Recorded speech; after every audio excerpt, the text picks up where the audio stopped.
Bom, vamos debater a Ponte Preta aqui na tela da Band. A Macaca que estreia na quarta-feira no Allianz Parque contra a equipe do Palmeiras. Eu até estou surpreso porque achei que essa onda de Covid aí no elenco da Macaca fosse atrapalhar mais do que está atrapalhando. Tenho a impressão de que na fritada final dos ovos aí a Ponte vai acabar aproveitando a pré-temporada, né? Nós falávamos muito sobre isso, né? Mas você vê que já estão voltando os jogadores, é importante demais. Pegou, inclusive, o final de semana aí. É claro, né, que o pessoal vai estar um pouquinho à frente. Mas esses poucos dias, dá sim, viu, Batista? Ainda mais que o Jovenilson, que é um cara competente pra caramba, né? Para ir ajustando. Até dentro dos jogos, né? Um trabalhinho depois do jogo, num dia após o jogo. Traz o cara mesmo que jogou para treinar um pouco mais e aí vai ajustando. Então dá sim. Foi um tempo muito curto, né? 5 dias, né, Lu? Porque eles ficaram fora. Então dá para ajustar sim. Olha, Batista, eu também fiquei com medo. Ontem a gente conversou sobre isso aqui, né? Olha, de repente pode atrapalhar o Covid, essa coisa toda, mas me parece que as coisas estão se encaixando. E eu fico muito feliz com isso. A Ponte precisa fazer, né? Não tem jeito, porque são muitos jogadores diferentes. Então você não consegue fazer um todo, pelo menos organizado, fazer uma base física se você não tem aí, pelo menos uma semana e meia de preparação. Que legal, Batista, que as coisas estão se acertando. A Ponte que ainda está no mercado contratando. Ô Lupe, é claro que ainda está faltando um tempo, né? O Luca está chegando agora, mas você consegue imaginar um time titular da Ponte para a estreia contra a equipe do Palmeiras? Batista, eu consigo, inclusive já fiz esse exercício na Rádio Bandeirantes e fui criticado, porque na minha escalação eu utilizei o 4-4-2, acho que o Kleina não vai mais utilizar o 4-3-3, que foi muito comum na temporada passada, até pela quantidade de jogadores que foram contratados para o meio-campo.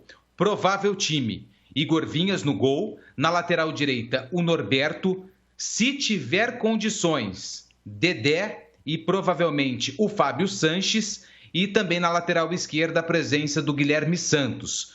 No meio-campo, Marco Júnior, Leonaldi. Eu tinha colocado o Matheus Jesus, mas ele pegou Covid. Eu vou manter ainda o Matheus Jesus com o Wesley, sendo ali o responsável pelo meia, para fazer o meio-campo.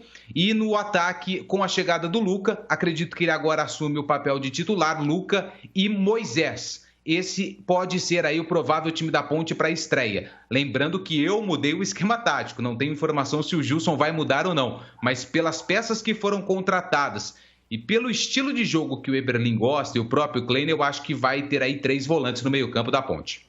Então, há um conflito de ideias, porque o Gilson Kleina gosta de jogar com 3 atacantes. É o esquema preferido dele. O Marco Eberlin, que é o presidente, já gosta de um time mais fortalecido no meio campo e inclusive jogando com 3 volantes, jogadores de marcação. E aí, vai prevalecer o treinador ou vai prevalecer o alto mandatário Marco Eberlin, que conhece muito de futebol? E se tem um dirigente que conhece, aliás, aqui em Campinas, 2 dirigentes. Um que foi presidente do Guarani, Beto Zini.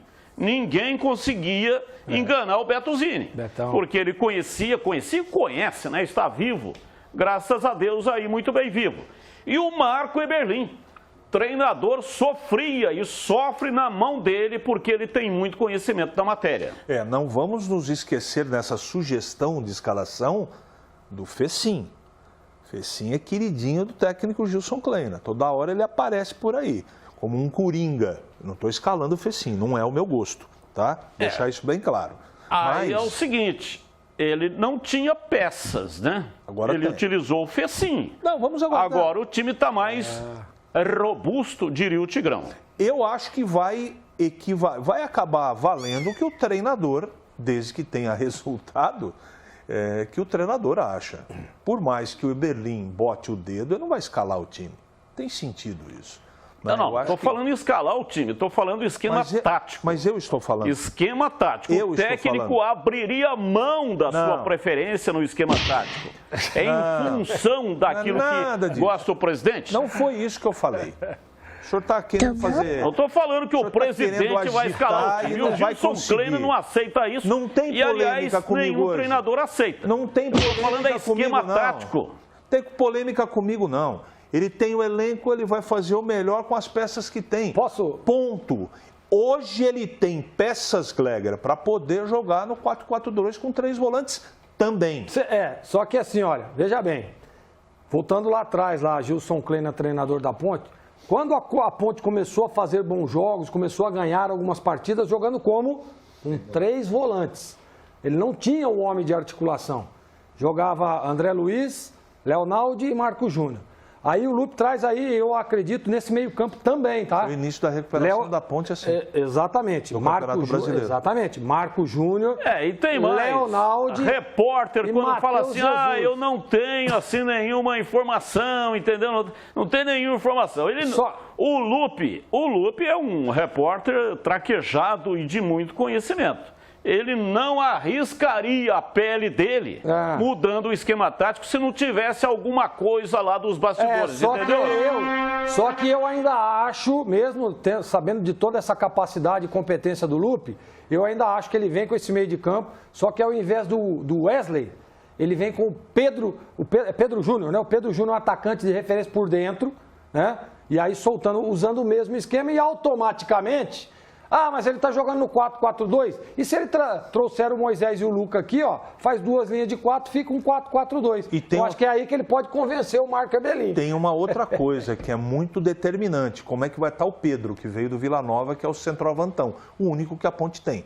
Né? Tem o Cruel, mas o Cruel a gente precisa aguardar um pouco mais. Olha, então, se o Pedro for bem, de repente... Aí ele mantém os mesmos 3 volantes que ele atuou numa arrancada da Ponte. Ou vai num 4-1-4-1. Vamos aguardar, Batista, como diria o profeta do cume. Esse Pedro Júnior não é centroavantão, não, entendeu? Ele não é homem de referência, não.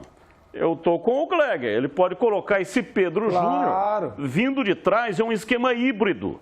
Ele pode atuar com 4 no meio, mas pode ao mesmo tempo atuar com o time atacando com 3 no ataque. Não dificulta as coisas. Não tem nada de híbrido, coisa nenhuma. Vamos aguardar o que vai acontecer. Oi, Lupe, fala que eu te escuto. E tem 2 atletas que ainda não foram oficializados pela Ponte, mas já estão treinando há um bom tempo junto com o restante do elenco, que são 2 meias. Um remanescente, o Mateus Anjos, vai ficar. E também tem o João Pedro, que é meia. Eu conversei com um jornalista lá de Cascavel. Inclusive, a Ponte vai jogar com o Cascavel na primeira fase da Copa do Brasil. E o João Pedro foi uma peça importantíssima no esquema tático do Tcheco lá no Cascavel. Teve um problema pessoal, quase parou de jogar, mas tem muita qualidade. O João Pedro está treinando, pode ser aí uma surpresa nesse meio-campo. A Ponte ainda busca um meia, mas tem essas 2 opções, Mateus Anjos e João Pedro, caso o Gilson Kleina coloque um meia aí de criação. Só para finalizar aqui o debate da Ponte, ontem não deu tempo de informar o adversário na Copa do Brasil. Começou à 1 da tarde, ainda atrasou um pouquinho. E aí, quando saiu o adversário da Ponte, o programa já havia terminado. Informamos pelo carlosbatista.com.br, aliás, bombando, hein? Muito obrigado pela audiência. Realmente, muitos e muitos views. Estamos bombando na internet aí com carlosbatista.com.br. E também na Rádio Bandeirantes, a partir das 5 da tarde, com o Bandeirantes Esportiva, o melhor programa esportivo do rádio. Mas uma análise aí, Cascavel, interior do Paraná, norte do Paraná. O que você achou, CH?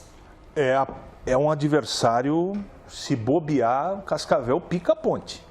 Pica mesmo. Nossa. Sabe por quê, cara? Os caras são vice-campeões do Campeonato Paranaense. Pra caramba, hein, cara? Foi bem, não foi, Batista? Deixa eu mandar um grande abraço para o André, que está lá no Reserva da Serra, né, assistindo o programa todos os dias. André é um dos meias do futebol amador de Jundiaí mais elegantes que eu conheço. Cara que joga de cabeça erguida, joga muito. Mas o Cascavel é um adversário que se a Ponte... Não faria gol em você, não faria, não. Não faria um, faria vários. O Gleger, é o seguinte, se bobear o Cascavel vai para cima da Ponte e pica a Ponte. A Ponte tem que estar muito atenta a esses detalhes, né, Batista? É claro e óbvio que o elenco da Ponte é muito melhor do que o Cascavel. Mas é um time de tradição, é um time que tem uma história aí recente, né? De um vice-campeonato paranaense, então tem que estar atenta. Se liga, Ponte Preta. Olha a Aparecidense aí, pelo amor de Deus, hein? Se joga com o sub-20, porque não vale nada. Cuidado, hein? A Ponte, que é especialista em vexame na Copa do Brasil. Fica com o olho aberto aí, Ponte Preta. No passado recente, né? Porque a Ponte... A Ponte em perdeu 2001. duas com a Aparecidense. Quer vergonha maior contra a Aparecidense? 2001, o Gleger era o goleiro do Corinthians e enfrentou a Ponte nas semifinais. Corinthians nas semifinais. Foi a final, o Corinthians perdeu para o Grêmio, do Tite. Exatamente. E foi o Grêmio campeão e o Corinthians foi vice-campeão, mas o Corinthians tirou a Ponte. Inclusive em São José do Rio Preto foi eu que joguei esse jogo. Sabe por quê que o Corinthians tirou a Ponte? Por quê? Porque teve a convocação. Mas o time do Corinthians naquela época era bom, né? Mas se tivesse o Washington, o Washington Mega Massa foi artilheiro da Copa do Brasil. Pô, mas o Corinthians tinha o Zorzinho no gol, pô. Se tivesse, o Washington foi convocado pelo Emerson Leão. Se tivesse o Washington, coração valente, você, Gleger, ia tomar uns 2 gols por jogo. Eu concordo. Olha, a competência do Washington é indiscutível, claro. Mas o Zorzinho vivia uma grande fase naquele momento. Você tremia pro Washington. Não, é o bichão mesmo, hein, doido? Tremia. Foram 2 jogos, um em Rio Preto e outro em Presidente Prudente. E eu estava lá! Eu lembro. Eu lembro, inclusive. Exatamente. Inclusive, fui lá na cabine no jogo em Rio Preto, estava lá Galvão Bueno. Olha que beleza. Galvão Bueno me recebeu muito bem lá.